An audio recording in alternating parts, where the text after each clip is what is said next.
চলতি ইরি বোরো মৌসুমে নওগাঁয় সরকারিভাবে ধান সংগ্রহ লক্ষ্যমাত্রা প্রায় শতভাগ পূরণ হয়েছে। হাট বাজারের চেয়ে দাম বেশি পাওয়ায় গুদামে ধান সরবরাহ করেছেন কৃষকরা।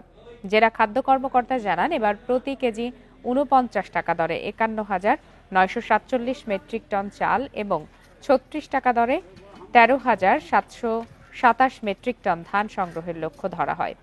বান্ডেল থাকলে প্রতি সেনমানিতে টাকা বাঁচবে। বিকাশ সেনমানি বান্ডেল কিনে জিতুন প্রতি লেনদেনে।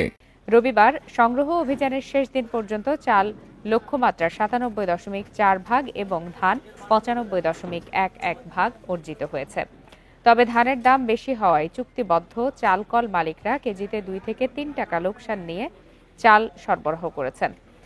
আগামীতে ধান চালের দাম সমন্বয় করে সংগ্রহের জন্য সরকারের কাছে অনুরোধ জানিয়েছেন চালকল মালিকরা। লক্ষ্য হচ্ছে যাতে কৃষকরা ন্যায্য মূল্য পায়।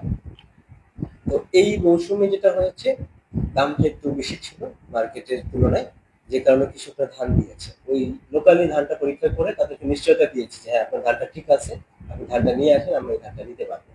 এইভাবে কিন্তু আমাদের ধানের সংগ্রহ লক্ষ্যমাত্রা আমরা পূরণ করি।